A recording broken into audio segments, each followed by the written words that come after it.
So hello बच्चों, class 10th board booster masters 2.2 में आपका स्वागत है। मेरा नाम निखिल चौहान, आप देख रहे हो अध्ययन 2.2। जैसे कि हमारा जो इम्पोर्टेंट क्वेश्चन का सीरीज चल रहा है, उसी के अंदर एक और क्वेश्चन लेकर के आया हूँ बच्चों, जो कि मोस्ट इम्पॉर्टेंट है। इतना मोस्ट इम्पॉर्टेंट का मैं बता भी नहीं सकता तुम लोगों के लिए। अगर इन क्वेश्चनों को तैयार कर लेते, जो मैं आपको दे रहा हूँ, पक्का 90% कहीं गया ही नहीं है, कहीं भी नहीं गया है। मैथ में या साइंस में या इंग्लिश में या हिंदी में या सोशल साइंस, सबका बताया जा रहा है। इन क्वेश्चनों को ऐसा जो लगातार वर्षों में पूछा जा रहा है। इस क्वेश्चन को मैंने जानते हैं कहाँ से उठाया है? दो पेपरों में मैंने देखा, 2022 में भी देखा और 2020 में भी देखा था, मॉडल पेपर। उसके बाद क्या है, एमपी का मतलब जानते हो? मॉडल पेपर जो बोर्ड आपके द्वारा जारी किया है, उसके अंदर मॉडल पेपर के अंदर भी हमें ये क्वेश्चन देखने के लिए मिला था। और प्री बोर्ड एग्जाम, आपने प्री बोर्ड एग्जाम दिया होगा, और हमारे पास 3 प्री बोर्ड एग्जामों के अंदर मैंने इन क्वेश्चनों को देखा। और उसी के साथ साथ ये क्वेश्चन जो है, ये एनसीईआरटी है, यानी एनसीईआरटी बुक से लिया गया है। तो इस क्वेश्चन को हम सॉल्व करना शुरू करते हैं। तो क्वेश्चन में हमसे पूछा क्या गया है कि सिद्ध कीजिए कि किसी वृत्त के सिरों पर व्यास पर खींची गई स्पर्श रेखाएं समांतर होती हैं। कह रहा है कि एक वृत्त है, तो हमने एक वृत्त बना लिया आपके लिए कि आपका टाइम बचे, इसीलिए मैंने डायग्राम पहले से ही बना लिया है। उसके बाद क्या मैंने कह रहा है कि वृत्त, ये वृत्त मैंने बना लिया। उसके बाद क्वेश्चन में क्या करा है कि व्यास पर खींची गई स्पर्श रेखाएं समांतर होती हैं। ये हमारा व्यास हो गया। अब व्यास पे दो हमने समांतर रेखाएं खींच दी हैं। कौन कौन से? L M P Q, L M P Q. कौन सा? एल एम पी क्यू समांतर रेखा। अब हमें सिद्ध करना है कि ये रेखा, ये जो हमारी रेखा है, इस रेखा के समांतर है कि नहीं है। इसके लिए हमें रचना करना पड़ेगी। कैसी रचना? अब सुनो, पूरा का पूरा ये क्वेश्चन आपको 4 नंबर को देखने को मिलेगा। तो ऐसे लिखना है, पहले लिखना है हल। पूरा आपको लिख के हम दिखाएंगे कैसे लिखना है हल। उसके यहाँ से सॉल्व करना स्टार्ट शुरू करना। कैसे? कि माना, पहले तो आपको मानना है। अब क्या मानना हम बताते हैं कि माना ए बी, कि ए बी दिया, या दिए भी लिख सकते हो, दिया या दिए गए क्या वृत्त का क्या है? व्यास। ए भी हमारा क्या है? व्यास है। ए और बी क्या है? व्यास है।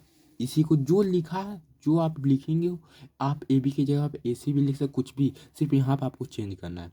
क्या है? एक व्यास है। और क्या कि जो हमारा एल एम और पी क्यू। अब एल एम कहाँ है? एल एम पी क्यू, ये क्या है? अब इसके बारे में सुनो। वृत्त के आवा थी के बिंदु बिंदु बी और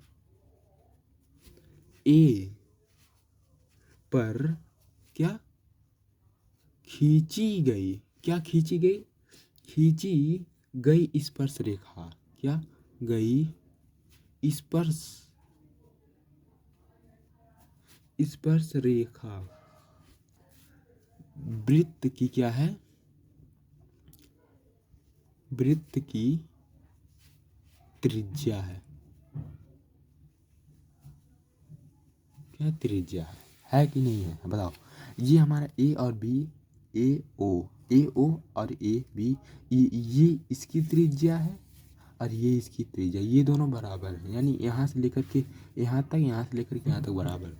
उसके बाद क्या, हम जानते हैं कि एल एम, या एल एम पे हमें लंबवत क्या दिखाई दे रहा है?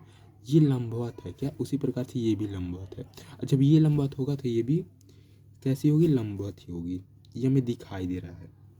तो हमें क्या, ए बी लंबवत है पी क्यू पे। अब ए बी कहाँ है? तो ए और बी लंबवत है किस पे? पी और क्यू पे लंबवत है कि नहीं, यानी खड़ा है।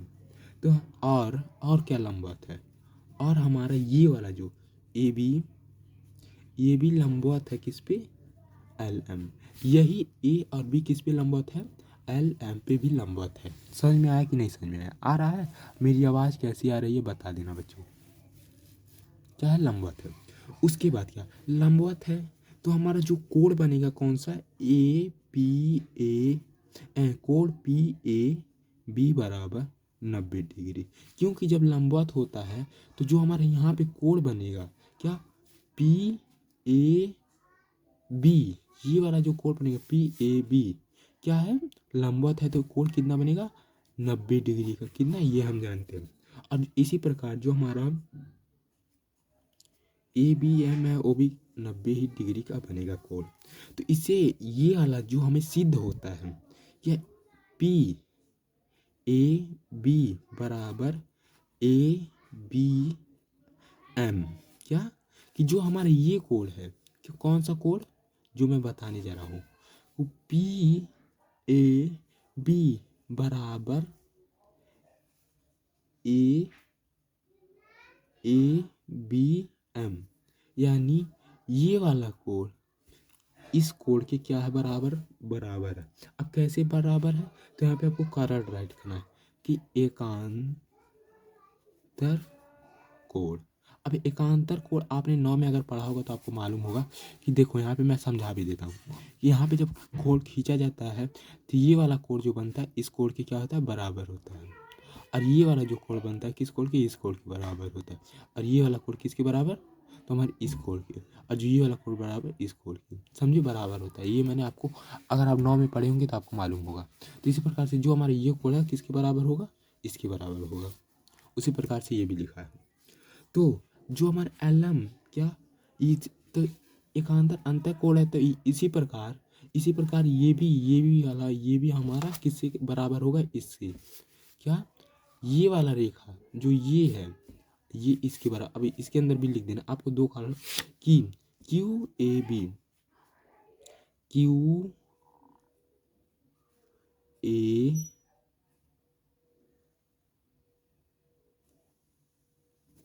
सुनो, क्यू ए बी बराबर है किसके? तो क्यू ए बी बराबर किसके? एल बी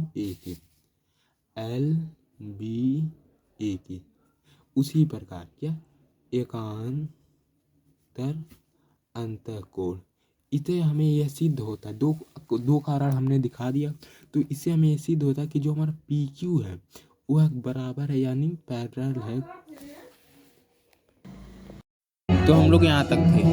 इसके बाद करना क्या है देखो, उसके लिए ये हमारा सिद्ध हो गया कि ए बी बराबर बी सी है। थोड़ा सा वीडियो कट हुआ था इसीलिए मैं दूसरा वीडियो को रिकॉर्ड करके उसी में ऐड कर रहा हूँ बच्चों, तो उसे देख लेना। थोड़ा सा आवाज़ भी आ रही होगी आपके गाने को, लेकिन उन्हें उसे गाने को आपको बेसुना करना है और आपको पढ़ाई पे फोकस करना है। तो क्या लिखना है? अतः यह हम से यह सिद्ध होता है कि वृत्त पर खींची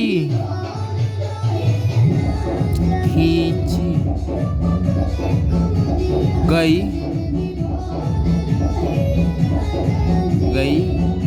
रेखा समांतर होती है। ऐसे लिख करके आपको यहाँ पे लिख देना प्रूव्ड। यहाँ पे आपको अगर आप ऐसे कर देते तो आपको पूरा का पूरा ऐसे ही आपको कॉपी को साइन हो जाएगा और पूरा का पूरा 4 में से 4 आपको मिल जाएगा। थैंक यू सो मच जो कि आपने यहाँ तक हमारे साथ दिया। तो मिलते हैं नए वीडियो में, नए वीडियो के साथ। Thank you so much. थोड़ी सी आवाज़ आ रही होगी।